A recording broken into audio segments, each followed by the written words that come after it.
KRSನಿಂದ ಪ್ರತಿ ದಿವಸ 3,500 ಕ್ಯೂಸೆಕ್ ನೀರನ್ನು ತಮಿಳುನಾಡಿಗೆ ಬಿಡಬೇಕು ಅಂತ ಹೇಳಿ ಇವತ್ತು ನಿರ್ದೇಶನ ಕೊಟ್ಟಿದ್ದಾರೆ.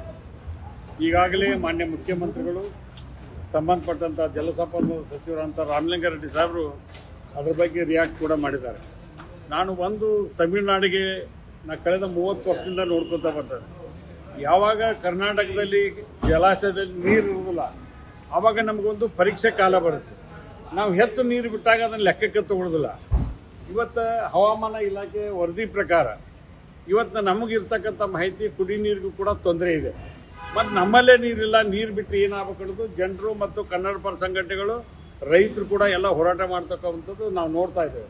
ಅದಕ್ಕೆ ಇವತ್ತು ನಮ್ಮಲ್ಲೇ ನೀರು ಇಲ್ಲದಕ್ಕೆ ಏನು ಮಾಡ್ಬೇಕು ಅನ್ನೋದ್ರ ಬಗ್ಗೆ ಈಗಾಗಲೇ ಮುಖ್ಯಮಂತ್ರಿಗಳು ತೀರ್ಮಾನ ತೆಗೆದುಕೊಳ್ತಿರ್ತಾರೆ. ಇವತ್ತು ಸಚಿವರು ಕೂಡ ಸಭೆಯನ್ನು ಕರೆದಾರೆ. ಅವ್ರು ಬಂದು ಹೇಳ್ಬಿಡ್ತೀನಿ, ಕರ್ನಾಟಕ ರಾಜ್ಯ ಬೇರೆ ರಾಜ್ಯಗಳಿಗೆ ಸಹಾಯ ಮಾಡಲಿಕ್ಕೆ ಭಾಳ ಮುಂದದೇನು. ಇವತ್ತು ತಮಿಳುನಾಡಿಗೆ ಇವತ್ತು ನಮ್ಮ ಮೇಕೆದಾಟಿದೆ, ಅದಕ್ಕೆ ಅವರು ಅಬ್ಜೆಕ್ಷನ್ ಮಾಡಬಾರ್ದು. ನಮ್ಮ ಮಹದಾಯಿ ವ್ಯವಸ್ಥೆ ಇದೆ, ಕಸ ಬಂದಿದೆ, ಅದಕ್ಕೆ ಗೋವಾದವ್ರು ತಕರಾರು ಮಾಡೋದು. ಒಂದು ರಾಜ್ಯ ಒಂದಕ್ಕೊಂದು ಹೊಂದಾಣಿಕೆ ಇದ್ದಾಗ ಸಾಧ್ಯ ಐತಿ. ಕರ್ನಾಟಕಕ್ಕೆ ನಾವು ಆಂಧ್ರಕ್ಕೆ ನೀರು ಬೇಕಾದಾಗ ಬಿಡ್ತೀವಿ, ಮಹಾರಾಷ್ಟ್ರಕ್ಕೆ ಬೇಕಾದಾಗ ಬಿಡ್ತೀವಿ, ಎಲ್ಲ ಕಡೆ ಬಿಡ್ತೀವಿ. ನಮಗೆ ಬೇಕಾದಾಗ ಯಾರೂ ಬಿಡೋದಿಲ್ಲ. ಅದಕ್ಕೆ ಇದೊಂದು ಗಂಭೀರವಾದಂಥ ಸಮಸ್ಯೆ ಐತಿ. ನಮ್ಮಲ್ಲಿ ನೀರಿಲ್ಲ, ನಮ್ಮಲ್ಲಿ ಕುಡಿ ನೀರಿನ ವ್ಯವಸ್ಥೆಗೆ ಎಷ್ಟು ಬೇಕಾಷ್ಟು ಇಟ್ಕೊಂಡು ಅಂಥ ಸಂದರ್ಭ ಇದ್ದಾಗ ಹಾಯ್ ಮಟ್ಟದಲ್ಲಿ ಸಭೆ ಮಾಡಿ ಒಂದು ತೀರ್ಮಾನ ತೆಗೆದುಕೊಳ್ಬೇಕಾಗತ್ತೆ. ಇವತ್ತಿನ ಮಟ್ಟಿಗಂತೂ ನೀರಿಲ್ಲ, ಬಿಡೋದು ಭಾಳ ಕಠಿಣ ಐತೆ ಅನ್ನೋದು ಎಲ್ಲ ಭಾಗದ ಜನತೆಯ ಒಂದು ಕೂಗಾಗಿದೆ. ಅದಕ್ಕೆ ನಮ್ಮಲ್ಲೇ ನೀರಿಲ್ದಾಗ ಹೆಂಗೆ ಬಿಡ್ಬೇಕು ಅನ್ನೋದು ದೊಡ್ಡ ಚರ್ಚೆ ನಡೀತಕ್ಕಂಥದ್ದು.